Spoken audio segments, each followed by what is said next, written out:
Hello. Welcome back to my channel. My name is Lauren, if we have not been acquainted. So, I just finished filming another video, but I wanted to make another video dealing with kind of back on the topic of generational curses and parental karmic patterning. I had a conversation with someone earlier today. We were talking about a lot of really spiritual things because this guy didn't really, he hasn't really been introduced to a lot of these concepts. And in talking to me for a little bit, he was really interested. So we had like a 1 hour conversation where I just talked about a bunch of my beliefs, and then he mentioned having a friend that is going through something, I think, with her mom, and she is something with her mom verbally abusing her, and she's trying to work through this because I guess she's so afraid of calling that into her life that it seems like she is, kind of thing. And I was trying to explain about correspondence and how, because our parents put certain beliefs in us unconsciously, even though it's not in the same facet, we end up unconsciously calling these things in, even though we know we don't want these things for ourselves. And we also end up exhibiting that pattern just because we're unconscious to it. And because basically he was saying how does a person break that, and he was saying that if she were to meet another person and that other person also has like their generational curses, how do these two people create a new bloodline, was how he said it. But I think what he meant is like a new pattern. And basically what I said was that it's all about facing whatever that fear is, knowing it, kind of like Harry Potter and Voldemort, like name it, say its name. Because when you try to bury it, that's when it comes out unconsciously, right? And that's when you call these things in, and they come in ways that you kind of don't see, or in another form, and for some people, they don't realize it until it's too late. They don't realize it until they're so deep in whatever that connection is, whatever that karmic pattern is, that they feel like they're stuck. And I feel like, especially for people in my parents' generation, all the older generations, especially for a lot of women, this happens very often where they kind of just assume that this is how it is and this is their life now, and so they stay trapped. And I was saying that we're lucky to be in the generation that we are now, where there's technology and we're able to connect with more people around the world and see different views, because that is one of the reasons why we're kind of able to see things in a different light, and we're able to kind of break these cycles. But for a lot of people, it still happens, and a lot of the world is still not awake to these things, right? So I had that conversation, and then later in the evening, I went to my parents' house because my mom needed help with some things. And I was getting really triggered when I was there. And it was really interesting because at first I was getting triggered, right? Because my mom does this thing where she'll tell me to do something that I've already done or I'm literally doing. And it drives me up the wall. It always has. But this time, as it was happening, maybe like the second time, because the first time I reacted and I caught myself. Lately, what's been happening is when I react, I'm starting to catch myself, and it's like my inner voice is like, oh, you did that. you reacted, you're letting it kind of like you're letting it control you type of thing. Like, notice that, where's that coming from? And this time the little voice was kind of like, translate it. She is saying this because she wants to feel smart. She is telling you what to do because she doesn't know what to do with herself. She doesn't feel useful right now. So she wants to feel like she's in command of things. And I was kind of like, oh. Or it's like, because the reaction I'm reacting because it makes me feel stupid in a sense, right? Because it's like, why would you tell me to do that? It's fucking obvious that I'm gonna do that. Why? Like, it's unnecessary, right? But the reason why I feel that is because that is the vibe that she's giving off, not because she thinks that I'm stupid, but she really thinks that she is. So in efforts to make herself seem smart or make herself seem like she knows what she's doing, she's telling me these things that are obvious, so that not because she doesn't actually think that I'm gonna forget or I'm not gonna do it, but because she needs to make herself feel more of use. So basically what I would do or what I ended up starting to do, aside from not react or like kind of translate it in my head when she would do it, was at some point I started giving her instructions, or I started telling her how she could help me. So because basically what I was doing was I was putting away my daughter's crib, because we disassembled it. She's kind of old enough to be in a bigger bed now, where we're not worried about her just like falling off or whatever. But I was putting it under the stairs, and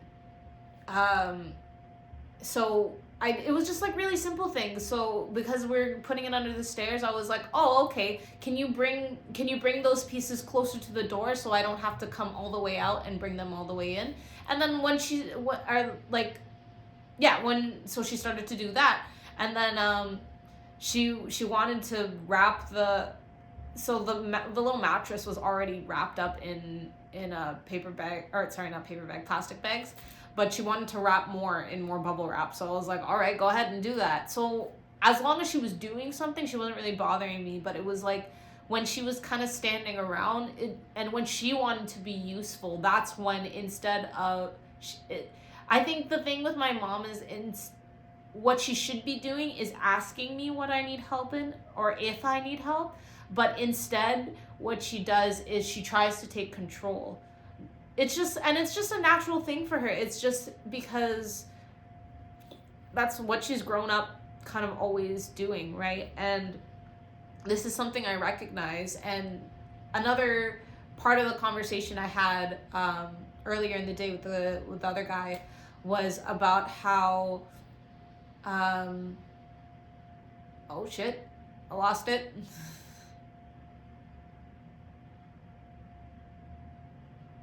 Oh, it was about, sorry. Sometimes my brain needs to load a little bit. Just a little bit of time. It's like the little wheel is turning. But I was saying that, me stuttering. Sorry. Let me talk slower. Let me give myself my brain a second to breathe. I was talking about how I recognize that my mom is older. I recognize that she has been operating with the same patterning for 67 years. And that even if I tell her the truth about herself, even if I tell her about all her patterns, I cannot expect that she is going to just shift them, because it takes quite a bit of time. Or and it doesn't necessarily. Sometimes what you have to do to switch a habit is you have to be able to either associate yourself with a new identity so an example of this, I think this is in one of Tony Robbins' books. I don't know. This actually could be in a lot of books. It could also be in Atomic Habits. I don't know. There's a lot of books about habits. Atomic Habits is my favorite book when it comes to, I guess, identity shifting. Another good one is Psycho-Cybernetics. But it was basically saying something like, for say somebody who smokes, right? It might be really hard for them to get off cigarettes. They might try nicotine patches, and there's something about how when you call yourself a recovering addict or something like that, because you're still using the word addict, you're still forming an association with being an addict kind of thing.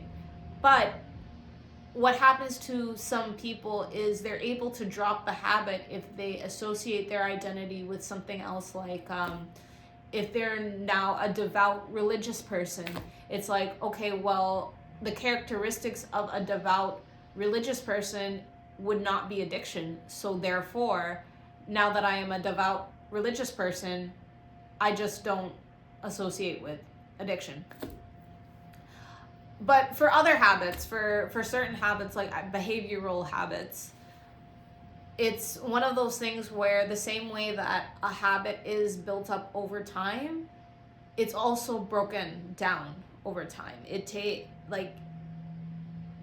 For most people, it doesn't just happen with the realization that you want to do it, or there might be some setback, and that's absolutely fine. But yeah, so my mom being older, it's gonna take a lot of repetition to get her to understand these things. And I think there are some situations where it's not necessarily necessary. I think when my mom is talking to me in a tone that's disrespectful and it's all about your boundaries, right? So it's like, if it's actually hitting a boundary, then it deserves a conversation. However, if it's something like this where it's just like, I'm just getting triggered, I just have to learn to translate. So another example of this was when I was leaving. We've never really been the type of family that says I love you. And that's something that I want to work on, because I would want my daughter to grow up hearing me say that, and for her to say it back to me and to mean it, because I think that is something that did hurt my marriage a little bit as well. I think that's something that I could have done better, or that my ex probably needed more from me than I was willing to give. I'm not just saying I love you, but just words of affirmation in general. And it's because I had a lack of words of affirmations. So when I left, I said, "Bye, Mom, I love you." And I think my mom was a little I think she was a little taken aback. I think now, because like I've been trying to say it a little bit more to her. I've been trying to even though the parent should set the example, I think that I'm just in a time where, because I'm doing this for my daughter, I am also trying to be the example for my mom as well. So I think she was a little set back from this. But what she responded with was, "Drive carefully." And the initial response in me was like, of fucking course I'm gonna drive careful. Because sometimes I remember my ex used to do this too, right? He would be like, "Oh, drive safely." And then sometimes I'd be, because I'm a sarcastic person, so I'd be like, no, I'm gonna drive on the left side of the road today. I'm gonna drive against traffic today. That's what I'm gonna do today. I don't want to drive safely. But so that was initially what I wanted to say, but then my little mind went, translate, and it's just like, that is how she is telling you she loves you. And I think this is also coming up because I've been working a little bit with love languages as well this past week, because I started to finally implement some things into my wedding process. And one of the things that I'm doing is having the couples kind of identify their love languages, and like how they give them, how they receive them, and what are some that they naturally share. My 2 friends that did my survey really liked it. So yeah, I'm really excited. I'm really excited to really refine my process. that was a little side tangent, but yeah, so in addition to that, I watched a video by Vinjang. I really hope I said his... I always don't feel like I'm saying his last name right. So if he ever watches this, I'm so sorry if I did pronounce it wrong. But he put out a video also on love languages, which, I mean, what's not synchronistic in my life? But basically he was talking about how... Or he was talking about translating love languages as well. He was saying that the problem with a lot of people in their relationship is as a lot of people tend to give the way that they want to receive, and rather than to understand what their partner's love language is and to adapt to that, they just give in their own. And it becomes a language barrier. And this is very true. This is like a concept that I've been familiar with, but I think it was just a timing thing, and the fact that I was kind of looking at that as well. And I've been kind of like trying to figure out mine, because I don't think it actually is what I thought it was.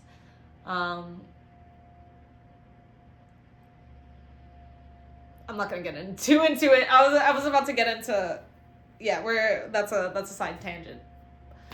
So yeah, like I think it's like classic Asian parent lingo is the way that they say I love you is by asking you if you ate, or like saying things that allude to your safety and stuff like that, because that's how they want to show that they care. But it comes off as sometimes like, I don't trust you to do things right. And I think that's why a lot of us get triggered. But when you switch your mindset, and when you switch the frame of how you're receiving what is being said, it at least diffuses a lot of situations. So it's just like I was able to leave with a clear peace of mind and not feeling so agitated, which is really bad energy. So I'm very glad that I was able to transmute in that way. I don't know if I want to give the example of my dad as well. Because I had a thing with my dad too. Yeah, I just will. So my brother made an AI video of me and him singing, which I was like, first of all, I was like, who the fuck told you you could use my image with AI to make this imagery? And this other thing is that when I was really young, I wanted to be a singer, right? And now my brother wants to be a singer at his old age, which, you know what?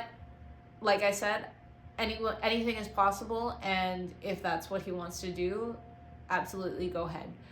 But something he keeps doing is he has this idea that we're gonna be a brother-sister duo. I forgot who the artists are that he was talking about that were a brother-sister duo when he posted this video onto Facebook.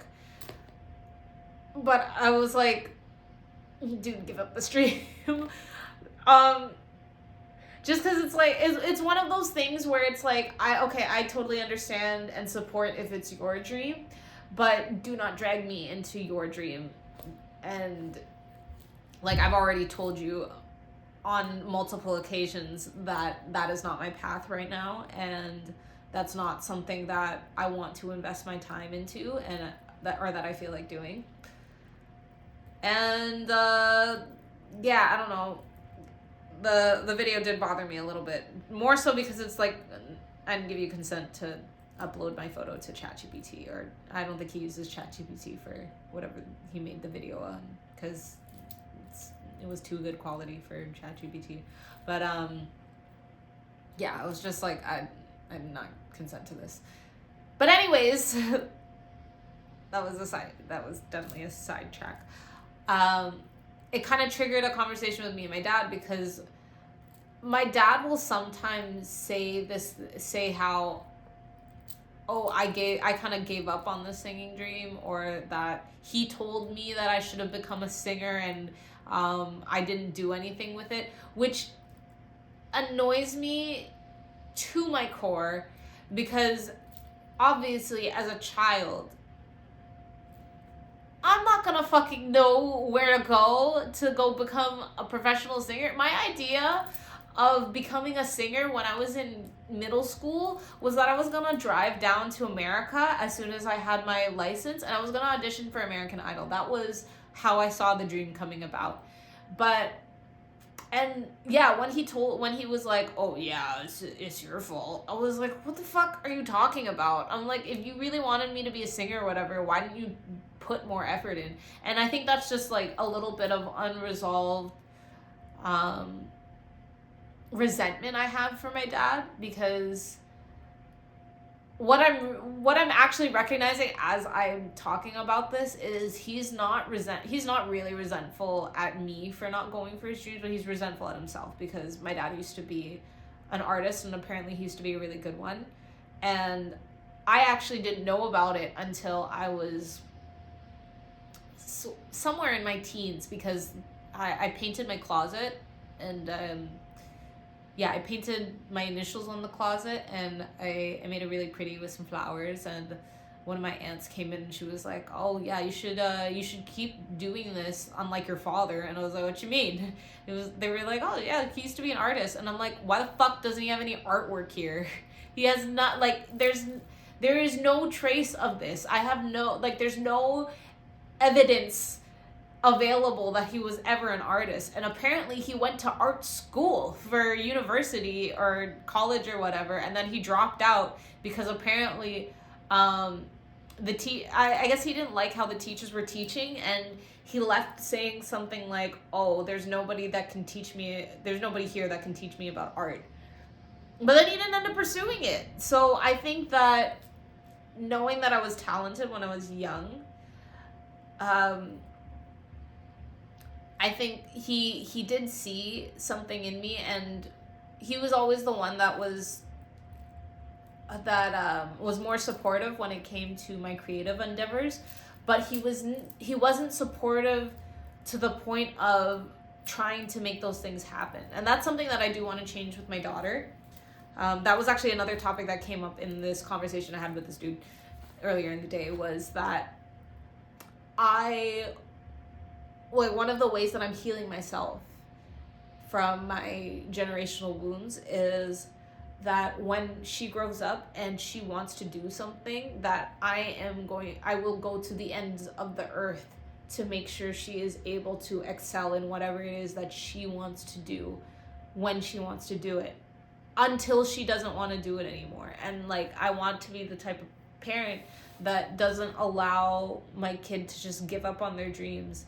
Like, if it's truly not in alignment anymore, or there's something else that's calling them, then of course, go on and do something else. But I don't want her to be the type of person that just kind of gives up on something because it got a little hard. I want her to be able to persevere through any of the challenges and just be the greatest that she can be. I think that a commonality between a lot of really successful celebrities and or athletes is supportive parents, and parents that went out of their way to make sure that their kid knew that they were talented. I think that there's a lot of really talented people in this world, but the reason why a lot of people don't make it is because they don't believe in themselves, and people often don't believe in themselves because that wasn't instilled in them from a young age. So what ended up happening with my dad, going back to that part of the conversation, was at first when like I got really upset and I was like, what the fuck are you? I was literally like, what the fuck are you talking about? Because when he was like, oh, this is your fault, I was like, what the fuck? I was 16. What do you mean it's my fault that I didn't become a singer? And then I just like when so I didn't have that realization that he was probably just being tough on himself, but I went back in there and I was like, look, everything happens for a reason. I was like, maybe I was just like, I wasn't confident as a kid. I don't think I would have made it very far anyways. And even if I did, I probably would have been taken advantage of because I wasn't confident and I'm a girl. So, sometimes some things are just better off not happening. And then I was like I was reminding him about Diddy and everything. Because yeah, there are a lot of child stars or celebrities that started out as child stars that had like a fucked up type of, I don't want to say upbringing, but a fucked up start. And yeah, it's just like, maybe it's a good thing it didn't happen at that time because yeah, there's some not good people out in that industry, at least when I was a kid. I think things are going to shift now for sure. Yeah, I think Hollywood is crumbling, or the dark things in Hollywood, I think they're all being exposed, and I think those things are going to fall very quickly soon in light of the whole Diddy situation. Anyways, but yeah, it was kind of like a shift in the conversation and kind of trying to release him from it because again, it was just translation. It's like understanding why it triggers you. What is the message that you're receiving from it? What is the self-belief that I guess you're agreeing with? Because if you remember, 4 agreements, the second one is don't take things personally. Because at the end of the day, when somebody says something that bothers you, really it's probably about them. But if it does bother you, it bothers you because there's a part of you that agrees. And yeah, I don't agree. I don't agree that it was my fault that I didn't embark on that dream or that I gave up on it. I don't think it was part of my path for this lifetime at least. And I think my soul on this earth in this lifetime is meant for other things. It's meant to bring people together. It's meant to open a venue. It's meant to be somebody who creates events and curates events for people to come together. And yeah, it's also guiding people's souls and doing, like, I'm gonna say spiritual counseling because I don't know exactly what to call it yet, but it's like these are the things that really feed my soul. And as much as I love singing and as much as I know that I'm a great singer, it wasn't, at the end of the day, it didn't call me enough for me to want to really put my energy into it to overcome being shy or not the lack of confidence. But these dreams did. I've had the dream of wanting to open a venue for like a decade now, and I'm still going with it, and it's part of the reason why I made all the changes that I did this year and why you're even seeing my face on here because there was a part of me that felt called to speak, and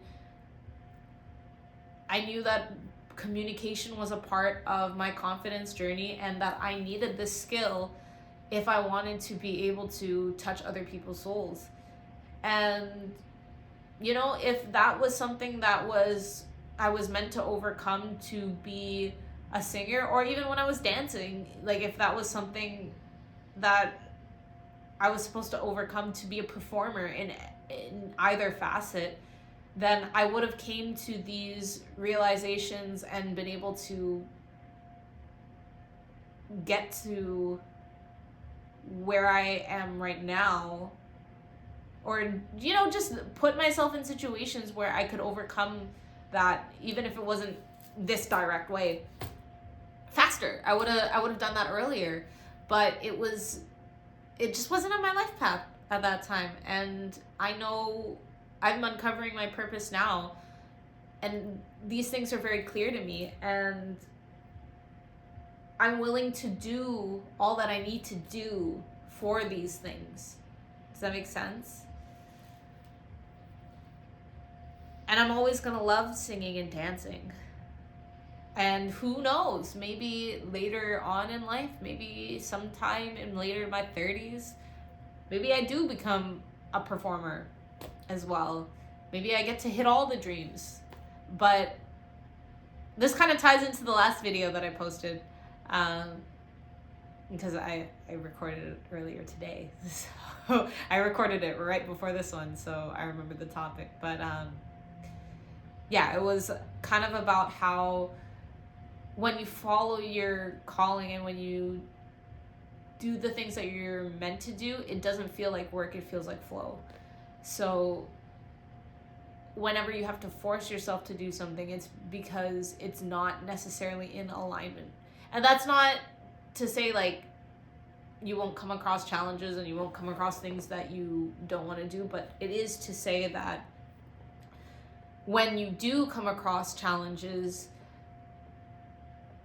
moving through them won't feel like as much work, because you know at the end of the day what your end goal is and that it serves your end goal. So as much as you don't want to do it, you know there's a greater part of you that does and that will do it, because you know that it leads to that greater purpose. And a lot of the times, such like this, you end up having fun doing it, or it's like it really isn't as bad as you think, and it's just about getting over that initial hump of uncomfortability, and then eventually it becomes comfortable.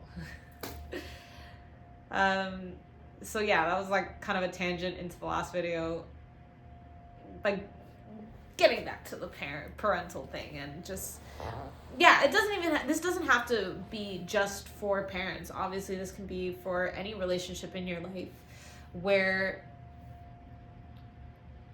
sometimes when you can't change the person, or if something bothers you about another person, recognize that it's their pattern speaking and not you, or not them directly to you. Understand why it's triggering you, what you believe in yourself that is allowing that thing to trigger you, and translate it. Understand that that's probably how they're feeling about themselves, and that it shouldn't trigger you, because as long as you don't believe it's true, there's no reason for it to trigger you. And, you know, sometimes it's a hard thing to break, but it's all about awareness, right?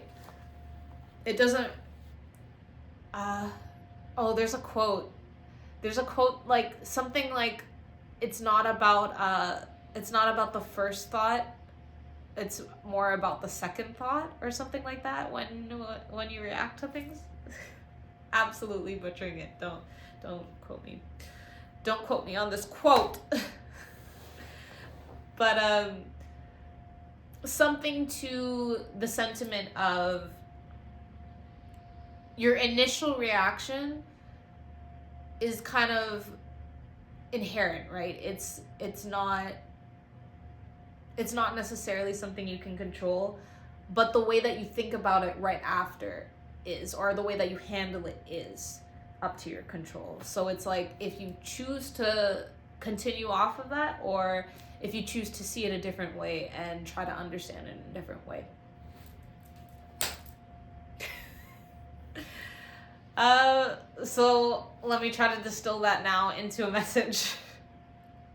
The messages for you is to translate the things that trigger you.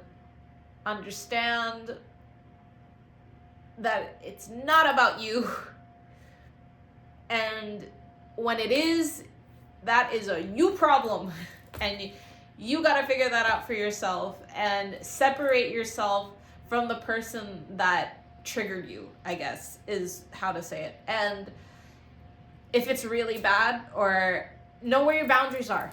Have boundaries, because sometimes things are disrespectful and they need to be addressed. And sometimes it's just triggering you and it's not actually a boundary that's being crossed. It's just how you're thinking about it.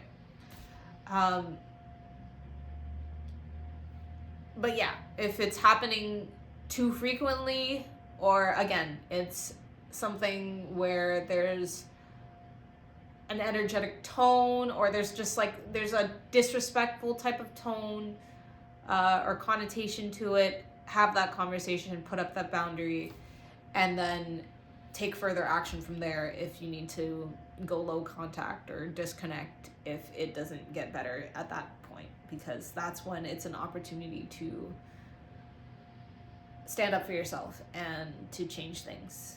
But again, I think I'm just talking about it when it's just a general annoyance and it's not necessarily disrespect, but just something that feels like disrespect because really you're feeling disrespected about yourself, because that's just how you have been taught to think about yourself. I don't think I can reiterate the point any further than this. So thank you so much for listening. I hope that resonated with you. And until next time, goodbye.